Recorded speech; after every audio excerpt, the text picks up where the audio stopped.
Consumer equilibrium. Topic है double commodity का। It is a होता क्या है? It is a situation where a consumer maximise gift you of his given income. Consumer की जो भी टोटल इनकम होती है वो अपने उस टोटल इनकम की हेल्प से अपनी टीयू को मैक्सिमाइज कर लेता है, मतलब मैक्सिमम लेवल पर ऑब्टेन कर लेता है। देखिए इसमें कंडीशन दोनों की सेम होती है, सिंगल कमोडिटी हो या फिर डबल कमोडिटी हो। कुछ फर्क है, समझाते हैं अभी आपको। Condition of consumer equilibrium in case of two commodity. First, MU must be following. वहां भी एमयू मस्ट बी फॉलोइंग होता था, बट फर्क क्या है, वहां सिंगल गुड्स की बात होती थी, यहाँ पर डबल गुड्स की या फिर डबल कमोडिटी की बात होगी। ठीक है। एमयू मतलब गुड्स वन है, by price is equal to MU. Goods Y है, by price is equal to MU by M. Value, अब वैल्यू की बात करते हैं। ये गुड्स एक्स की वैल्यू 5 है और गुड्स वाई की वैल्यू 2 है। ठीक है। टेबल की हेल्प से समझते हैं। क्वांटिटी है M U X M U Y M U X by P X M U Y by P Y M U M. अब देखिए क्वांटिटी है 1 2 3 4 5 6। गुड एक्स की वैल्यू देखिए यहाँ पर, ये 50 40। यहाँ पर गुड्स वाई की वैल्यू यहाँ पर दी हुई है। आप देखिए यहाँ पर फॉर्मूला क्या होता है, M U X by P X. Good one मतलब गुड एक्स की बात की जाए तो प्राइस कितना था गुड एक्स का, 5 रुपीज। देख लीजिए ऊपर, ये देखिए 5। यहाँ बात करें 50 डिवाइडेड बाई 5 कितना हो जाएगा 10। 40 डिवाइडेड बाई 5 कितना हो जाएगा 8। 30 डिवाइडेड बाई 5 कितना हो जाएगा 6। ऐसे ही पूरा आ गया। ठीक है। 24 डिवाइड, गुड वाई की वैल्यू कितनी है 2। 24 डिवाइड बाई 2 12। 22 divide by 2 11। ऐसे पूरा हो जाएगा। ठीक है। ये चीज है। अब अब यहाँ पर हमें ये देखना है, जैसे सिंगल वाले में था 3 वाला, तो 3 यहाँ भी आया था, यहाँ भी आया था और यहाँ भी आया था जब सिंगल कमोडिटी की बात हो रही तो। लेकिन ये डबल कमोडिटी है तो जरूरी नहीं सामने सामने ही आए। देखिए 10, तो 10 यहाँ पर आ रहा है और 10 यहाँ पर आ रहा है। बात समझ में आई? और यहाँ पे क्या लिखा है, तो यहाँ भी हमें 10 ही लेना पड़ेगा। तो ये तो समझाने के लिए किया था। ठीक है ना। तो हम क्या कर सकते हैं कि वन क्वांटिटी के लिए आपको ₹10 इनकर्ड करना पड़ेगा। यहाँ पे 10 है, 3 क्वांटिटी के लिए 10 इनकर्ड करना पड़ेगा। तो 1 इंटू कितना 5 equal to 5। 3 into 2 equal to 6। कितना हो जाएगा 6 5, मतलब 11 रुपीज को आपको चाहिए, जिससे कि आप ये पता लगे कि आप इक्विलिब्रियम के अंदर आते हैं या नहीं। बात समझ में आई? तो ये इक्विलिब्रियम के अंदर आ रहे हैं। डिफरेंस बिटवीन कॉर्डिनल और ऑर्डिनल। ठीक है ना। यहाँ पे ये है। अब देखिए कर्व, ऑर्डिनल कर्व क्या होते हैं, ऑर्डिनल क्या होते हैं देखिए। First can be expressed in numerical. इसे हम न्यूमेरिकल में एक्सप्रेस कर सकते हैं, इसे हम नहीं कर सकते। ऑर्डिनल यूटिलिटी इज इसे हम कैलकुलेट कर सकते हैं, इसे हम रैंक दे सकते हैं। It is also known as analysis, known as indifference curve analysis. ठीक है। इजी है बिल्कुल। It was given a Alfred Marshall, इसे अल्फ्रेड मार्शल ने डिफाइन किया था और इसे जे आर हिक्स ने। अब बात करते हैं बजट लाइन की। देखिए थोड़ा सा मैथ्स जैसा यहाँ पे हिसाब किताब होगा। ठीक है ना। For example money. अब बजट लाइन में क्या चीजें आ सकती हैं क्या नहीं, यहाँ पर देखते हैं। देखिए आपके पास पैसा है 100 रुपए और गुड एक्स की वैल्यू है 20, गुड्स वाई की वैल्यू है 20। समझाने के लिए इजी लिया।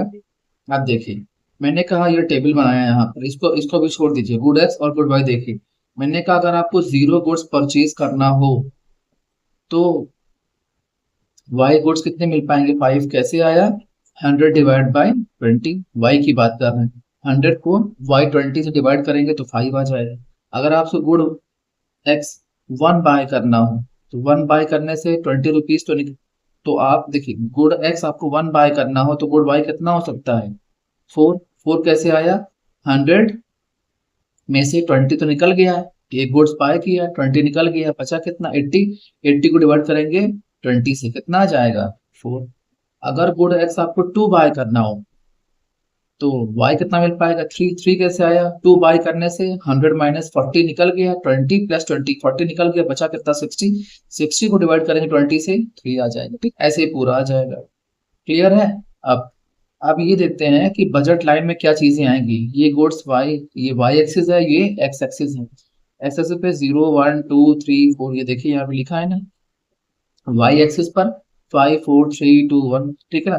5 के सामने क्या आ रहा है? 0, ये देखिए 5 के सामने 0 आ रहा है, ये 5 लिखा है, 5 के सामने 0 आ रहा है। 4 के सामने क्या आ रहा है? 1 आ रहा है, ये 4 है, 4 के सामने 1 आ रहा है। 3 के सामने क्या आ रहा है? देखिए 3 के सामने 2 आ रहा है। इस लाइन को क्या बोलते हैं? Budget line. क्लियर? और ये तो इजी है, A05, ये B14C तो सामने लिखा ही है, तो मैंने इसको ABC के फॉर्म में देकर उतार दिया। 5 के सामने क्या है? 0, 5 0 हो गया। अब डेफिनेशन की बात करते हैं। Budget line refers to the graphical representation of different budget sets that a consumer can afford by spending his total income. Consumer अपने टोटल इनकम को एक्सपेंड करके ये चीजें। Elements of budget line. Budget line में क्या elements हो सकते हैं? Money income of the buyer, मैंने वहां पे मेंशन किया था कि एक कंज्यूमर की इनकम कितनी होनी चाहिए। तो एग्जाम्पल के लिए 100। प्राइस ऑफ बोथ गुड्स, मैंने दोनों गुड्स का प्राइस बताया, 20x का और 20y का। इक्वेशन देख लीजिए, px into q x plus p y into q y, money income of the buyer. Simple.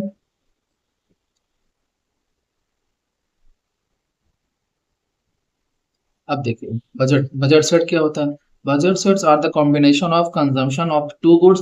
दो गुड्स का कंजम्पशन का कॉम्बिनेशन होता है that a consumer can afford out of his total given income. अब यहाँ पे अपने पैसे जो भी खरीद दो वो बजट सेट में आता है। जो भी आप खरीद लें वो सारी चीज कहाँ आती हैं? बजट सेट में आती हैं। इक्वेशन देखिए, p x into q x plus p y into q y equal to m. अब यहाँ पे एम लिखा है, हो सकता है आपके पास पैसे 100 रुपए है और खरीदना चाह रहे हो आप ये 800 नहीं 80 है। ठीक है ना, कि इनकम आपकी ज्यादा हुई और जो खरीदना चाहते हैं वो 80 रुपए ही है। अब ग्राफ देख लीजिए यहाँ पे, ये ऐसे है यहाँ पे। ये जो लाइन के ऊपर आएगा इसे हम क्या बोलते हैं? Budget set. अंदर भी आएगा उसे हम बजट सेट ही बोलेंगे, लाइन के बाहर जो आएगा उसे हम बजट सेट नहीं बोलेंगे। Budget constant. A budget constant represent all the combination of goods or service that a consumer may purchase at given current price with his given income। Same चीज है बट समझाना, ये बजट कॉन्स्टेंट का मतलब तो ये जो अंदर वाला पार्ट होता है ना, ये लाइनिंग जहाँ की, इसे बोलते हैं बजट कॉन्स्टेंट। बाकी चीजें एज इट इज होती है। देख लीजिए, p x into q x plus p y into q y. ठीक है ना, ये लेफ्ट इंडिकेट कर रहा है यहाँ पे। अब शिफ्ट इन बजट लाइन। क्या बजट लाइन शिफ्ट ही होती है? बिल्कुल होती है भाई। मान लीजिए मनी इनकम आपकी ज्यादा हो और कब कब शिफ्ट होगी?